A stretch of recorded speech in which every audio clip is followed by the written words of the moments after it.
everyone. I won't repeat my introduction that Preet gave, but what I want to share with you today is some perspective that I've gained in the past year, 2 years, since my past 2 VP executive jobs in design leadership.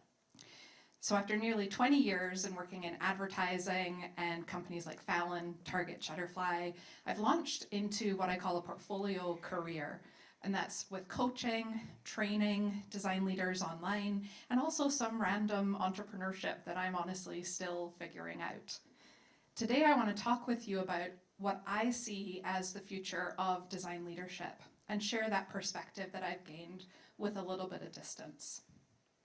And I want you to keep one question in mind throughout this whole talk. What do you want? Or what do I want as you're sitting there?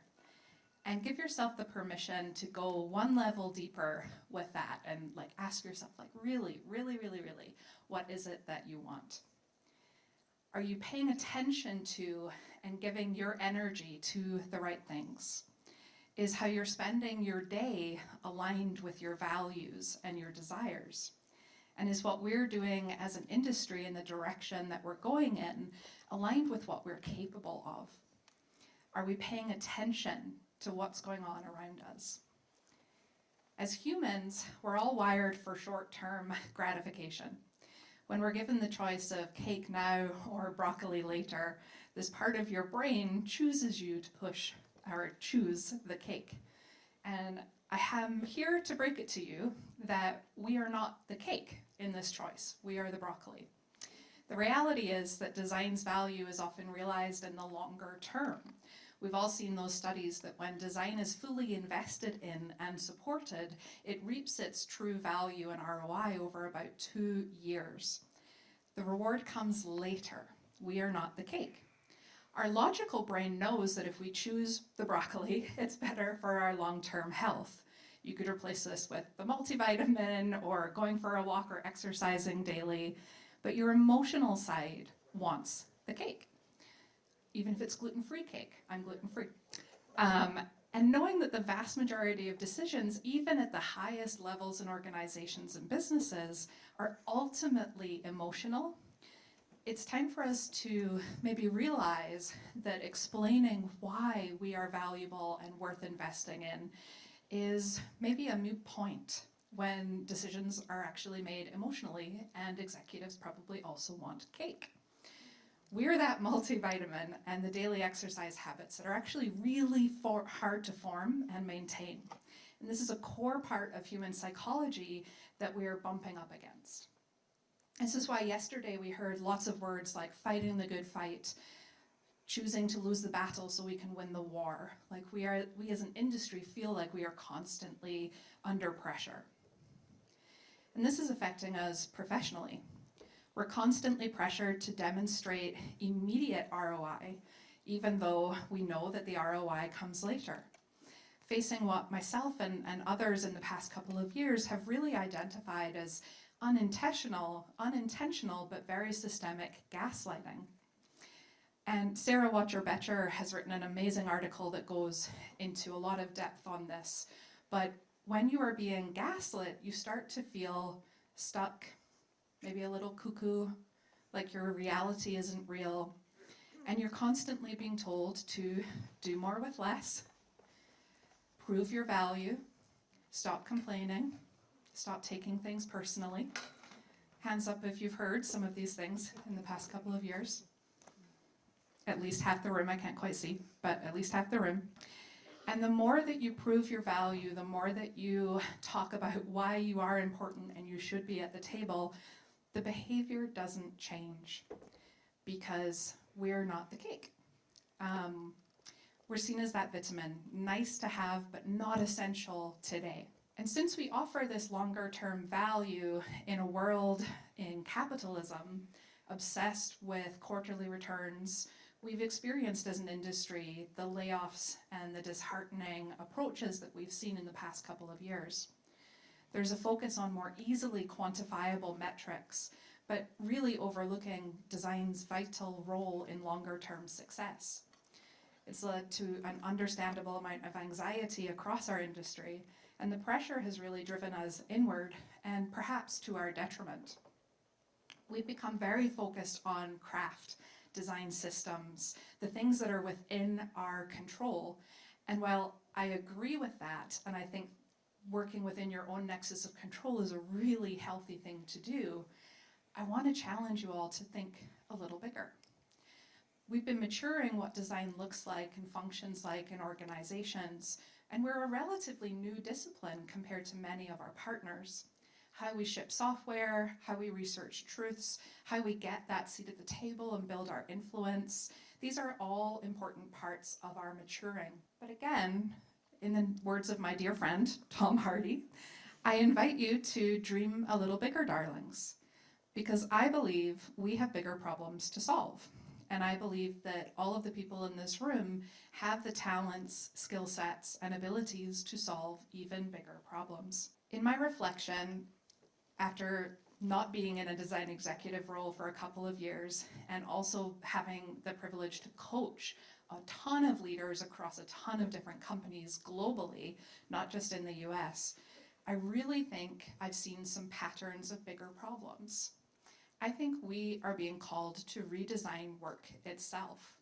I don't believe that work is working. I think work is broken, and we are able to see paths forward and create new futures. Work doesn't work for humans, and with all my coaching clients, I hear this in words like, I feel stuck. I don't believe in myself. I need to battle imposter syndrome. Why aren't people listening to me? Should I even do this anymore? And we're also seeing the commoditization of design thinking. And even if these aren't the exact right words, or you're kind of overhearing the words design thinking, other disciplines are actually catching on to the value that you bring, but they're doing it in their way and trying to reinvent themselves. I've been fascinated to see this occurring in the world of HR. The main HR organization globally has kind of fallen out of favor for a lot of really good reasons. And the most popular conference right now is called Disrupt HR. They're thinking about HR 2.0. They're applying product thinking to being an HR person. They're realizing that the employee experience leads to better business outcomes, higher retention, happier and more engaged employees. Who would have thunk? And the double diamond is being taught to HR people, people in customer success, people doing customer experience. And these skills are being commoditized, similar to how many of the tools that we use are becoming more and more accessible to people. So are our artifacts, our ways of thinking, our ways of facilitating. Organizational development, so at the very highest level, thinking about entire organizational systems, are being taught design methods like co-creation and facilitation. The post-it notes are going wild. Product managers have adopted many of these facilitation research techniques and have really started to absorb, for better or worse, a lot of the things that I myself used to do as a principal designer or as a design director. And at the same time, we're seeing boot camps churn out UI designers and people really focused on the tools. I think product managers in the world of product, and we'll hear from Maggie later on this, I think they've kind of had to do that because the world of product as an organization hasn't really delivered on its promises to the CEOs because it's not been invested in all the way, similar to design. Product organizational change doesn't really work if the original business people, or like I've seen this happen with merchandising organizations and sales organizations, aren't willing to allow the product teams and product managers to create their own goals, do customer research, prioritize independently of what the business is demanding. And with all of this and the perspective that I've been gaining, I've come up with this mantra, which I think really fits the ethos of this conference and some of the other presentations, of purpose over pixels. What we're designing changes. How we're designing it changes. The tools we're using, the methods we're using change all of the time. But our purpose in the world to create futures is so important. And us keeping sight on that bigger picture, I think, is the thing I'd love to call you all to think about. We need to reconnect with our inherent purpose and, I think, our true value. Just swapping. Some of you may have heard of Ikigai. This is a Japanese concept of balance, and I think this is a really good framework if you have that question still in your mind of what do I want, to think about this balance between what you love, what you're good at, what the world needs, and what you can also be paid for, because we all have mortgages and bills to pay. I think as a discipline, we in design have maybe been leaning more towards profession and maybe vocation. It's been a booming 10 years in our industry, and many of us have done quite well. But I think we've lost sight, because of capitalism and because of the systems we exist within, of what the world truly needs. Does the world really need some more widgets and features and things that we're putting out into the world? And are we still doing what we love? Are we being energized day to day? And so I invite you all to look at this and think about it a bit more and ask yourself, is there something I can do to get myself just 10% more in balance with what I want? I also think our value is inherent when we solve the right problems. And when we take this attitude that we get to do this work. It is amazing. And I believe, and I'm going to show you why you have the skill sets to do this work. There are enormous problems to be solved, ecologically, in society. And for me, I've become really passionate about this number of 87%. 87% of the global workforce is dissatisfied and disengaged with work. Work sucks. We also don't know what the impact will be yet of all of these things with AI going on. We're also managing the most generations in single workplaces. We've got 5 generations bumping into each other. And even as Milena says, if you love all your people, you still have to navigate all of these differences. Change management has been brought up. 80% of change management initiatives fail. The ones that I've seen succeed have been led by designers. We know how to listen to humans, and we can see the bigger picture and a path forward. We can look across mediums and design not only maps forward for people, but what communications they may need to receive at different times. Our skill of empathy really shows up. And as much as we get to do this work, I would pose to you all that it doesn't matter what we're called. Our titles don't matter.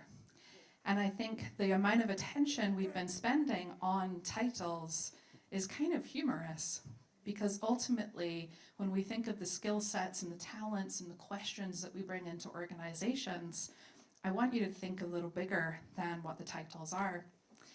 The skills extend far beyond the labels that we give ourselves and the energy that we as an industry spend talking about this. The World Economic Forum just recently launched their Future of Jobs survey. And this is the list of core skills that global leaders see needing in their leadership teams in 2030. Skills like creative thinking, technological literacy, empathy, active listening, leadership, service orientation, and systems thinking. This is the profile of a design leader. You can see user experience is somewhere on there, or design and user experience is number 18. But this is the profile of so many people in this room.